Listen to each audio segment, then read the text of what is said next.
Wow. Mob Psycho has a hell of a lot more depth than I realized when I started this series. Now, don't get me wrong. I know the writer of One Punch Man, I know he puts in depth into Saitama and other things throughout the series, but I just did not expect to see the type of character that is Mob in this episode. It blew me away, because after watching this episode, I'm half tempted to start the series, like the manga series. I'm really tempted into actually reading ahead because of the quality of the character we got in this episode. And the way Studio Bones did the shift in tone, I felt like that was probably the winning point of this episode. Besides the voice acting, of course, just the winning point would be the shift. And I will talk about that in a moment. But the character that is Mob, we found out what 100 means in the title. Mob Psycho 100. We found out what it means when Mob's explosion gets to 100%. I figured it was something to do with the power. Like his power was going to raise to where he would become unstoppable, and then he would just destroy everything. I thought something like that was going to happen. And in a way, it kind of is like that. But it's deeper than that. So over these years, Mob has built a complex. He has this personal complex where he views himself, and he holds back all his emotions inside of him. And the way the explosion was done, it's kind of like what you hear sometimes when you're in school or something. Like, you'll probably hear students talking and say, oh, that boy's a ticking time bomb. He sits in the corner there, he's the quiet kid. He's a ticking time bomb. And that's kind of what Mob is. He's a ticking time bomb of emotion that it's about to explode at any moment once all these emotions build up. And I love the way, the writer dived into this type of character personality and wrote this story. It's very interesting, it's very engaging, and it allows me to appreciate what we got so far from the series, and also makes me question, will Mob ever overcome this issue with his personality, and will he become better, and will he learn to express himself to where he can actually relay his emotions without exploding all at once. Hopefully we get to see some development, because I like the journey so far for these 3 episodes, and I would like to see his journey to slowly start to open up and, release emotions where he can smile, he can be happy, he can, be angry. I would like to see him just release these slowly instead of just exploding all at once. So talking about the tone shift, this is something that I feel like needs to be looked at, and many people need to realize how much good work was put into the scene and what Studio Bones actually did.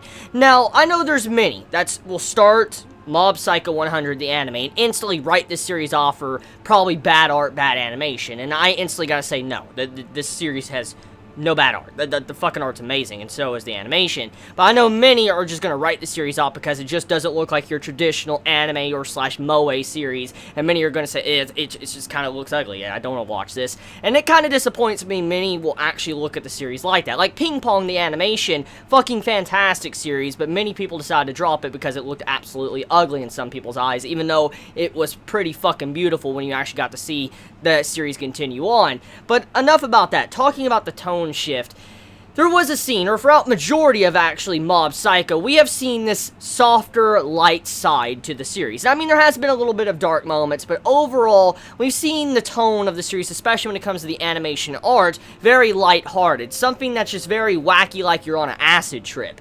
And then, as the episode builds up to, like, the last part of the episode, you see where the tone of the episode changes. The backgrounds to the character, drawing the art of the character, everything changes. And it's right when you saw Mob's explosion building up to 100%. And I love the way Studio Bones, and also the way he probably did that, he probably meant it like that, but I love the way Studio Bones changed the wacky, colorful atmosphere into something very dark and grim in a matter of a couple of seconds or a couple of frames. When you see the shift, just the shift into that, when Mob is absolutely fucking angry, he's furious, he's just completely mad, and he wants to just lash out, that scene has just so much impact because you see what Studio Bones can do with the artwork that is from 1.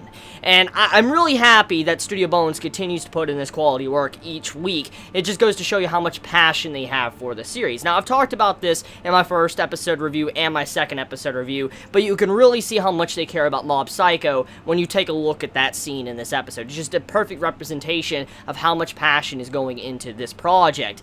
So talking about Mob's character, of him exploding and going into a fit of rage, his rage mode, the voice acting in that scene, I felt, besides the art and animation, the voice acting is what really nailed that scene. Because the voice acting, it felt so real, it felt like it was actually truly the same character. And usually when you hear a character in an anime or any type of series, like when they're happy one moment, or they're very, I guess, deadpan face, like they just act like there's no emotion or whatever, and then all of a sudden they shift over into this angry mad mode, you know, I can't do it, forgive me, but they shift over to this angry mad mode. It usually just doesn't work, or it just is kind of cringy, or just it's like it's a little bit stiff. It doesn't feel proper, like, you know, an actual true traditional anger that you would get. And the way the voice actor shifted over from a person that had no emotions, he was just acting like a normal person with no emotions, and then shifted over into someone that's very angry and wants to lash out. The voice actor needs a pay raise. Instantly needs a pay raise for how good that acting was in this episode. That definitely was some great acting. Almost, to be honest, I actually enjoyed that acting almost as much as I did when it comes to Subaru from ReZero or Beetlejuice in ReZero as well. The voice acting from Mob was definitely 10 out of 10 in my personal opinion. So, besides that, what is the structure of the episode about? Besides when Mob reaches 100%, so the story is kind of about a cult, or this dude, the spirit, that wants to have everyone fall underneath his hypnosis to where he could control everybody in the world and become the ruler of a religious, you know, I guess, group. And you have it to where he's trying to make people under his spell of his hypnosis by laughing. He puts a mask on them, a smiley mask, like a hood, and then they start smiling and laughing, and he has them under his control. And thanks to Mob popping up, he couldn't put him under his control because Mob was a psychic, and he can't be, you know, kind of easily hypnosed that easy like everybody else can. So when you have that scene, that's kind of like the entirety of the point of this episode. Just Mob trying to figure out a way how he can be popular, how he could fit in, and once again it goes along with his complex that he has, how he wants to actually be someone that can express emotions, or someone that could, you know, actually work in the world. For instance, someone that could fit in and have friends, be popular with the ladies. It's just something really interesting. Like I said, it's very deep in a way. It's very deep to see the way one wrote Mob's character. And I mean, Saitama's character is very deep, and there's a lot of characters in One Punch Man that are deep as well. And I gotta say, one really knows how to write characters, especially characters with these hidden layers to them that you really need to look into to understand. And I like this right here. I really like seeing Mob with this character personality. So yeah, my thoughts overall on episode 3, probably the best episode yet of the series. I mean, it's my personal favorite.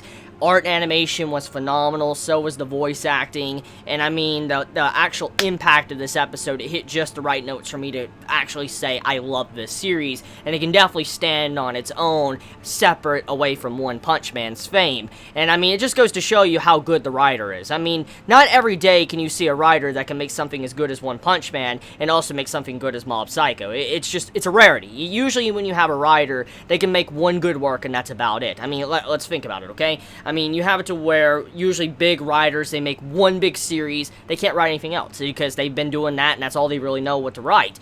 And just to see how the writer of One Punch Man could do something like this, I'm just astounded by the writing potential. It's just crazy what he can do. So let me know your thoughts in the comments below. You all have a wonderful day or night wherever you live. Please be safe. Chibi out.